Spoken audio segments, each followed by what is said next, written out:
Nuclear-powered and stretching 4 football fields in length, the USS Gerald R. cuts through Caribbean waters carrying enough firepower to level entire cities. This $13 billion supercarrier now sails toward Latin America under direct presidential orders.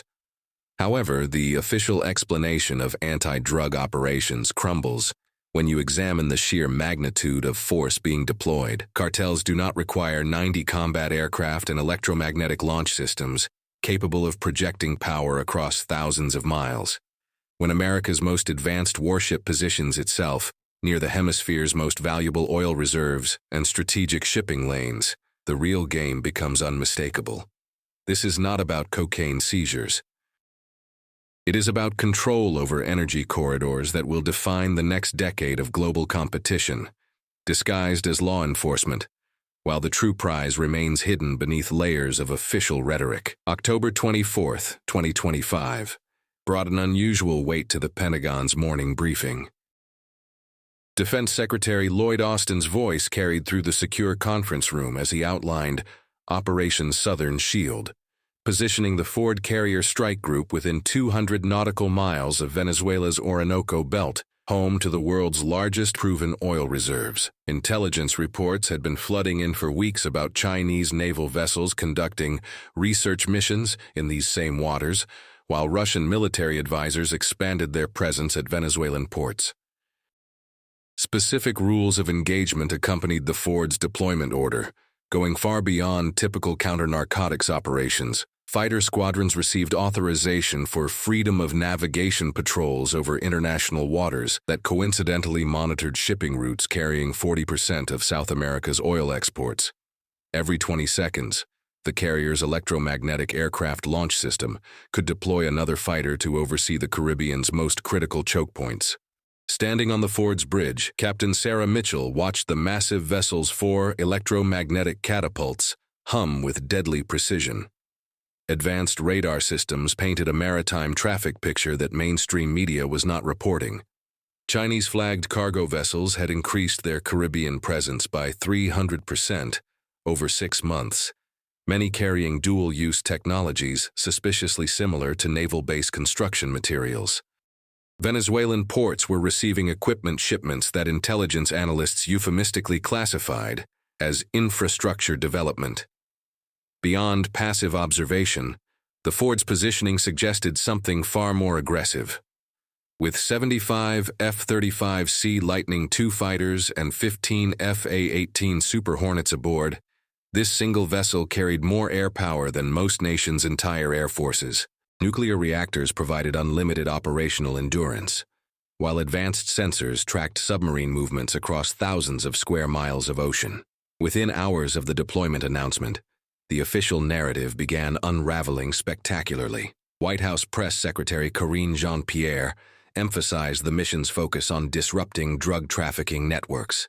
Yet defense analysts immediately spotted glaring inconsistencies. Why would anti-drug operations require the guided missile cruiser USS Gettysburg and 2 Arleigh Burke-class destroyers, firepower typically reserved for major combat operations? Former Navy Admiral James Stavridis publicly questioned this massive deployment when smaller, more maneuverable vessels had proven effective in previous interdiction campaigns. At $50 million weekly operational cost, the deployment dwarfed entire annual budgets of most Latin American coast guards. More revealing was the carrier's planned route through waters containing an estimated 500 billion barrels of untapped oil reserves. These resources are increasingly attractive to American energy companies, as domestic production costs rose and geopolitical tensions threatened traditional supply chains. Beneath the surface, intelligence intercepts revealed the true scope of unfolding events. Chinese state-owned CNPC had quietly secured exploration rights to offshore blocks containing an estimated 15 billion barrels of recoverable oil, while Russian energy giant Rosneft invested $20 billion in Venezuelan refinery upgrades. These were not merely commercial ventures.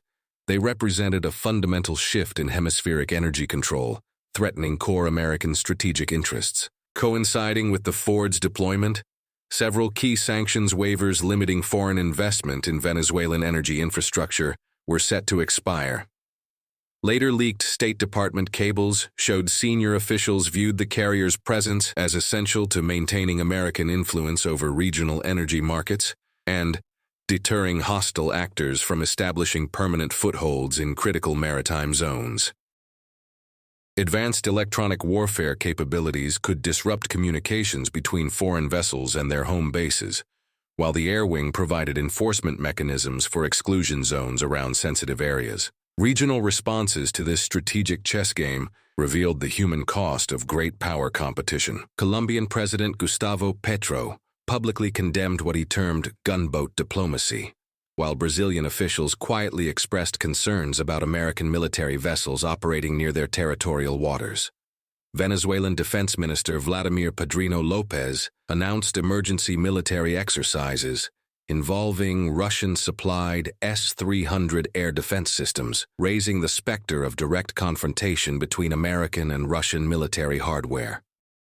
Local fishing communities found themselves turned away from traditional grounds by foreign naval patrols, disrupting livelihoods that had sustained families for generations. Tourism operators throughout the Caribbean reported cancellations as travelers grew nervous about potential military incidents. Insurance rates for commercial shipping spiked 15% as Lloyd's of London classified the region as a heightened risk zone. Costs ultimately passed on to consumers worldwide. Technological superiority masked a deeper vulnerability that Pentagon planners reluctantly acknowledged. While the Ford's massive size and high-profile nature symbolized American power, it also created a target that adversaries could exploit for propaganda purposes. Chinese media outlets immediately broadcast footage of the American war machine threatening peaceful nations, while Russian commentators drew parallels to Cold War-era interventions. Nuclear propulsion, despite providing unlimited range, created environmental concerns that regional governments could leverage for diplomatic advantage. More critically, dependence on satellite communications and GPS navigation made the Ford vulnerable to cyber attacks and electronic warfare, capabilities both China and Russia had developed specifically to counter American carrier operations. Intelligence assessments warned the deployment could provoke asymmetric responses, including increased support for proxy forces and accelerated anti-access area denial weapon deployments throughout the region. Economic dimensions revealed motivations extending far beyond drug interdiction. Shipping lanes within the Ford's operational area carried $200 billion in annual trade, including critical rare earth mineral supplies essential for American technology manufacturing. Despite sanctions, Venezuelan heavy crude continued flowing to global markets through complex trading networks, often involving ship-to-ship transfers in international waters. These transactions the carrier's surveillance capabilities could monitor and potentially disrupt.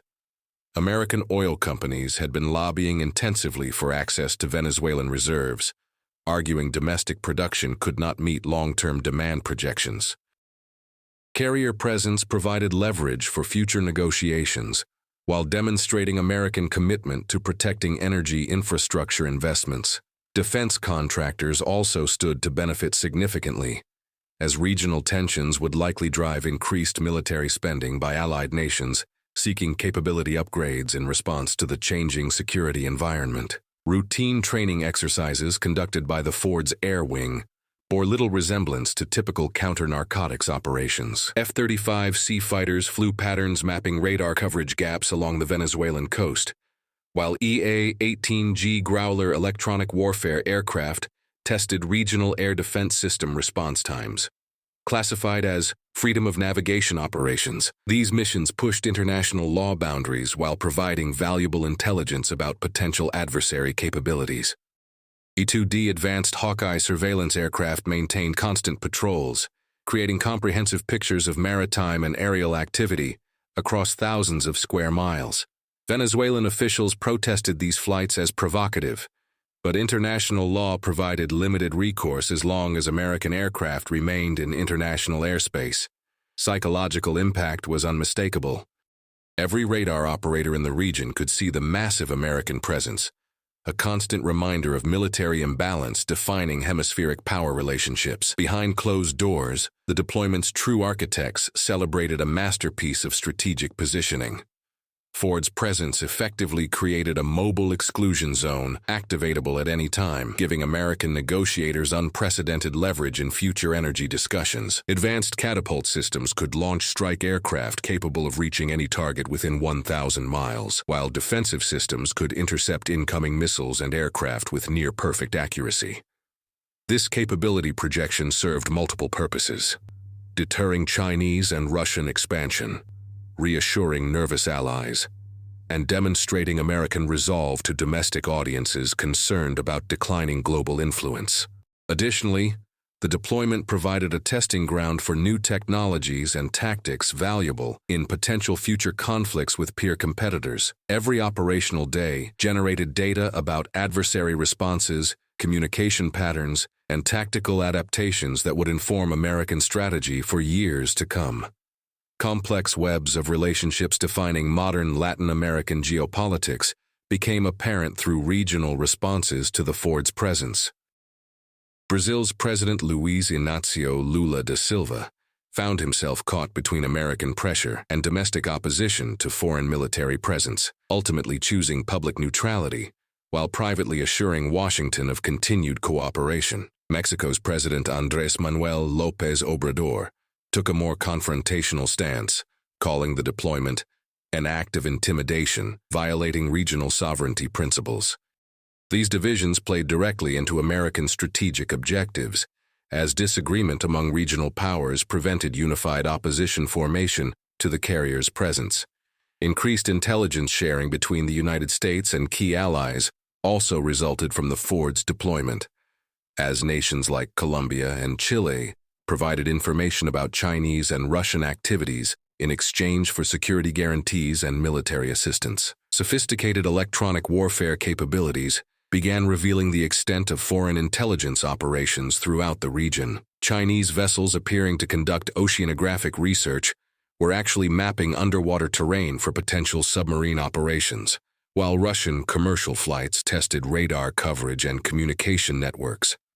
Ford's advanced sensors detected encrypted communications between foreign vessels and their home bases, providing insights into coordination patterns and operational priorities. This intelligence gathering represented one of the deployment's most valuable but least publicized functions. Collected data would inform American strategy, not just in Latin America, but in other regions where similar competition was emerging. Carrier presence also forced adversaries to reveal their capabilities and response protocols, information that could prove crucial in future confrontations. Global energy markets reacted sharply as the economic warfare dimension of the deployment became increasingly apparent. Oil futures spiked 8% on concerns about potential supply disruptions, while shipping companies began rerouting vessels to avoid areas of increased military activity. These market movements generated billions in profits for American energy companies with strategic reserves, while imposing costs on competitors dependent on Venezuelan crude. Ford's ability to monitor and potentially interdict ship-to-ship transfers gave American officials unprecedented visibility into sanctions evasion networks. This intelligence could target specific companies and individuals, expanding economic sanctions reach beyond traditional legal boundaries. Clear messages were also sent to international banks and trading companies about the risks of conducting business in defiance of American interests. At the center of this geopolitical drama, the Ford's crew of 4,500 sailors found themselves in a situation most barely understood. Daily flight operations continued around the clock, with aircraft launching and recovering every few minutes in carefully choreographed displays of military precision. Nuclear reactors provided unlimited power for advanced radar and communication systems, creating electronic bubbles of American awareness, extending hundreds of miles in every direction. Crew members reported unusual levels of electronic interference, suggesting adversaries were testing the carrier's defensive systems with jamming attempts and cyber probes. Intense psychological pressure accompanied the understanding that they operated in a potential combat zone, where single miscalculations could trigger international incidents. Increased submarine activity also attracted the Ford's presence, with sonar operators detecting multiple contacts that could not be definitively identified as friendly forces.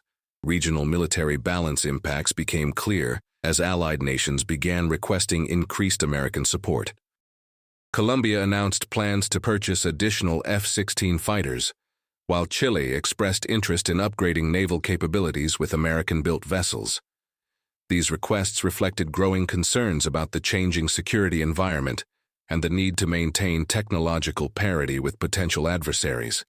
Ford's presence provided powerful demonstrations of American military capabilities, but also highlighted gaps between American forces and those of regional allies. This disparity created both opportunities and challenges. While reinforcing American dominance, it also made allies more dependent on American protection and less capable of independent action.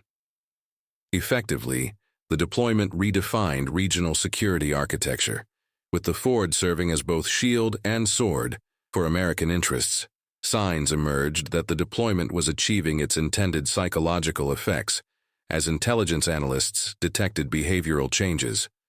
Chinese naval vessels reduced their presence in contested waters, while Russian advisors adopted lower profiles at Venezuelan installations. These changes suggested the Ford's presence was successfully deterring adversary activities, but also indicated competitors were adapting strategies rather than abandoning objectives. Carrier deployment forced adversaries to operate more covertly, making their activities harder to detect, but potentially more dangerous. This cat-and-mouse dynamic created new challenges for American intelligence services, which had to develop new methods for tracking activities previously conducted openly. Increased diplomatic activity also resulted from the Ford's presence, as regional governments sought to balance competing pressures from major powers. Environmental implications added another complexity layer to an already intricate situation. While clean in operation, the Ford's nuclear propulsion system raised concerns about potential accidents in environmentally sensitive areas. Regional environmental groups seized on these concerns to organize protests against American military presence, creating additional political pressure on friendly governments. Massive size and deep draft also limited the carrier's access to certain coastal areas, forcing operations farther from shore than optimal for some missions. These limitations highlighted trade-offs inherent in deploying such large platforms, as the Ford's impressive capabilities came with significant operational constraints. Environmental concerns also provided adversaries with propaganda opportunities, portraying American military presence as threats to regional ecosystems and marine life. Unexpected patient loads arrived at the Ford's advanced medical facilities as regional tensions escalated. While the carrier's hospital could handle major trauma cases, it also served as a symbol of American humanitarian capabilities. Medical personnel reported treating injured fishermen caught in confrontations between naval patrols, highlighting the human cost of increased military activity. The ship's medical capabilities also provided diplomatic opportunities, as American officials offered humanitarian assistance to regional governments dealing with natural disasters and health emergencies. This soft power projection complemented the carrier's hard power capabilities, demonstrating American commitment to regional stability beyond purely military considerations. Medical missions also provided cover for intelligence gathering, as American personnel gained access to areas and populations that might otherwise be off-limits. Mounting financial costs began straining Navy budgets as the Ford's extended operations continued. Daily operational expenses exceeded $2 million, not including costs of escort vessels and support aircraft. These expenses came when the Navy was already struggling with maintenance backlogs and personnel shortages, forcing difficult resource allocation choices. Congressional critics began questioning the deployment's cost-effectiveness, particularly given limited tangible results in drug interdiction terms. Financial pressure also affected allied nations, which faced increased costs for their own military operations in response to the changing security environment. These economic factors created political vulnerabilities that adversaries could exploit, as domestic opposition to expensive military deployments provided opportunities for influence operations and propaganda campaigns. Increasing amounts of encrypted traffic between foreign vessels and their command centers were intercepted by the Ford's communication systems, indicating heightened coordination among potential adversaries. This electronic intelligence provided valuable insights into foreign operational patterns and decision-making processes, but also revealed the extent of foreign surveillance capabilities in the region. Undoubtedly, the carrier's own communications were being monitored by adversary intelligence services, creating complex environments where every transmission could provide valuable information to multiple parties. Electronic warfare dimensions of the deployment represented largely invisible but critically important aspects of modern naval operations. Ford's ability to maintain secure communications while disrupting adversary networks would prove crucial in any future conflict scenario. Regional arms markets began experiencing the carrier's influence as nations sought capability upgrades in response to the changing security environment. American defense contractors reported increased interest in air defense systems, anti-ship missiles, and electronic warfare equipment from both allies and potential adversaries. This arms race dynamic created new revenue streams for the American defense industry, while potentially destabilizing regional military balances. Accelerated technology transfer discussions also resulted from the Ford's deployment, as allied nations sought access to advanced American systems in exchange for basing rights and intelligence cooperation. These negotiations revealed complex relationships between military presence and economic interests, as defense sales often came with long-term service contracts and technology dependencies extending American influence far beyond initial deployment periods. Increasingly sophisticated psychological warfare dimensions emerged as both sides sought to shape public perceptions. American officials emphasized the carrier's humanitarian capabilities and its role in maintaining regional stability, while adversaries portrayed it as an instrument of imperial aggression. Social media campaigns amplified these competing narratives, with bot networks and influence operations attempting to sway public opinion in key regional countries. Ford's crew found themselves unwitting participants in this information war, as their social media posts and communications were monitored and analyzed by multiple intelligence services. Battles for hearts and minds proved as important as the carrier's physical presence itself, as public support or opposition could significantly influence government policies and regional stability. Previously unknown submarine activities in regional waters became apparent, as the Ford's sensors detected significant intelligence value.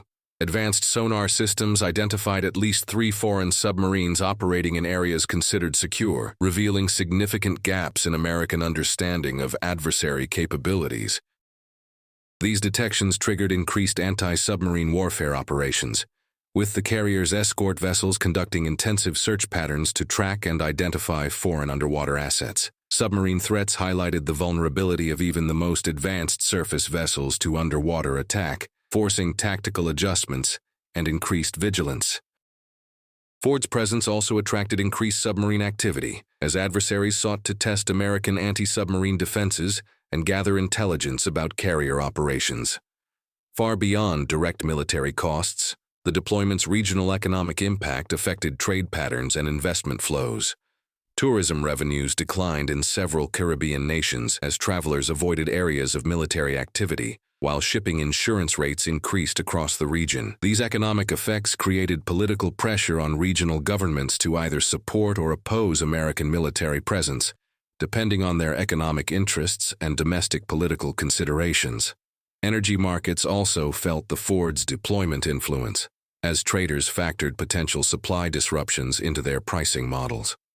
These market effects demonstrated the carrier's power to influence regional economics, even without engaging in direct military action. Regional militaries observed American capabilities firsthand, as the deployment's technological demonstration effects became clear. Ford's electromagnetic aircraft launch system represented a quantum leap in carrier aviation technology, while advanced radar and electronic warfare systems provided unprecedented situational awareness. These technological advantages reinforced American military dominance while highlighting gaps between American forces and potential adversaries. Additionally, the demonstration served as a marketing tool for American defense contractors, as regional militaries witnessed the effectiveness of American systems in operational conditions. Technological superiority displayed by the Ford created both deterrent effects and incentives for adversaries to develop countermeasures and asymmetric responses. Complex logistics required to sustain advanced military operations far from home bases were revealed through the carrier's operations. Regular resupply of aviation fuel, food, and spare parts created vulnerable supply chains that adversaries could potentially target. Support vessels made regular runs between American bases and the carrier, providing opportunities for intelligence gathering and potential interdiction. Logistics challenges also highlighted American dependence on regional allies for basing and support facilities, creating political vulnerabilities exploitable through diplomatic pressure or economic incentives. Ford's extended deployment tested the limits of American power projection capabilities while revealing areas where improvements were needed. During a tense confrontation between American and Russian naval forces near Venezuelan territorial waters, the deployment reached its climax.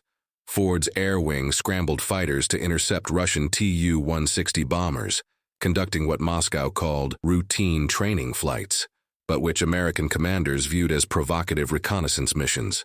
Lasting only minutes, the incident demonstrated how quickly situations could escalate from diplomatic posturing to potential military confrontation. Both sides exercised restraint, but the encounter revealed the hair-trigger nature of the regional security environment and constant risks of miscalculation. Additionally, the confrontation provided valuable intelligence about adversary capabilities and response times, information that would prove crucial in future planning. Ultimately, the Ford's deployment achieved its primary objective of demonstrating American resolve and capability while gathering crucial intelligence about adversary activities and regional dynamics. Carrier presence forced competitors to reveal their capabilities and response patterns while reassuring allies of American commitment to regional security. Valuable operational experience was also provided for American forces while testing new technologies and tactics in contested environments. However, mission success came at significant financial and political costs, raising questions about the sustainability of such operations in an era of fiscal constraints and domestic political opposition. Ford's return to home waters marked the end of one chapter in regional competition, but intelligence gathered and relationships forged during the deployment would influence American strategy for years to come, setting the stage for future confrontations in an increasingly contested hemisphere, where the lines between deterrence, diplomacy, and preparation for conflict had become permanently blurred.